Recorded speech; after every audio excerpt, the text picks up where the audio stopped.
Recognizes the gentleman from California, Mr. LaMalfa, for 5 minutes. Thank you, Mr. Speaker.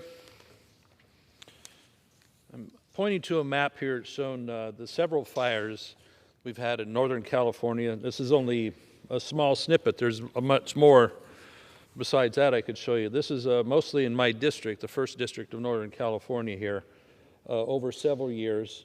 The Dixie Fire being the big one here last year, about 1 million acres. And the Camp Fire, there a lot of people have heard about, that consumed the town of Paradise back in 2018, but many others. So what am I talking about here today? The idea that rural America isn't worth saving, isn't worth having. So as we contemplate fire after fire and the recovery from there, there's those that are questioning, should we have rural towns anymore? Should we have people living in them? Should we help them recover? Well, I go back to the root of the problem. First, I think the answer is yes, because we need rural towns. We need people out there that are the productive people that used to do pretty amazing things before regulations and environmental groups shut them down. But that we would not have the products that come from these areas. So not only rebuild them, but let's do the things that help them to thrive. Because it isn't just about some jobs in a rural town, it's also about everybody in this country prospering from the products that come from them. What am I talking about? In this area, timber, lumber products, paper products. Heaven knows we use a lot of paper around here. Do we want that to come to the United States from our workers, from our productive lands?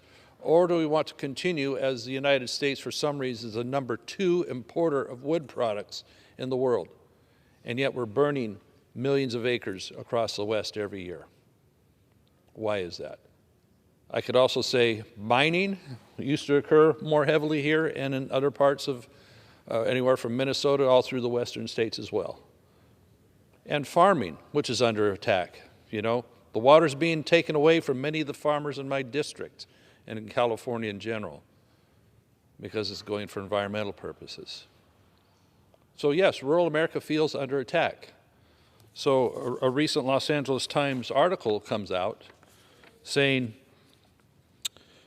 should billions continue to be spent rebuilding burned towns? This is the case for calling it quits.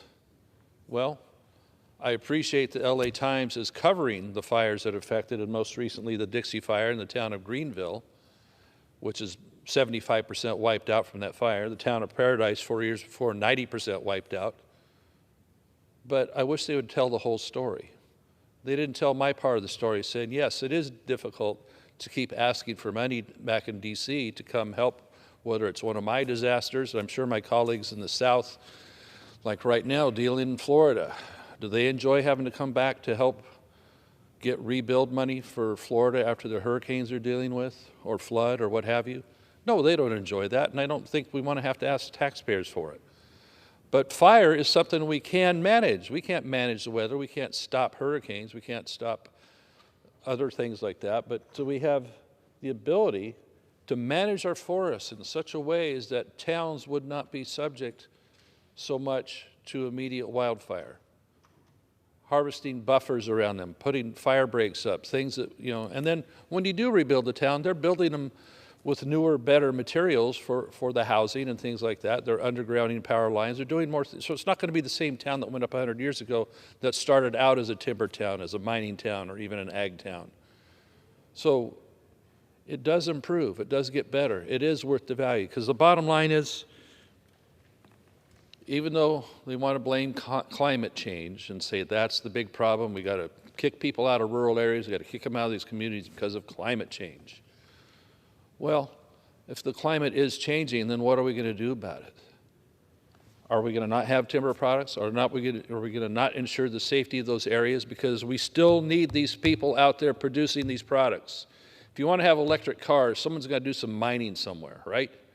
And the mandate keeps coming down the pike in my own state and more around the country.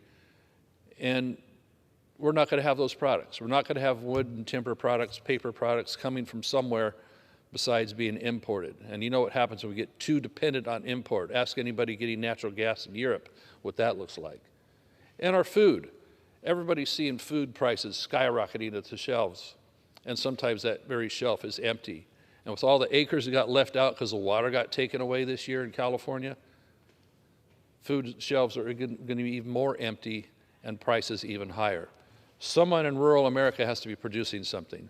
So for people to say that, well, climate change, times are changing, we have to shift in a new direction, and we don't need these people there, and we don't need these towns there. We do need these towns. We need them there and help them to thrive by letting them manage the timber to begin with. Gentleman's time has expired.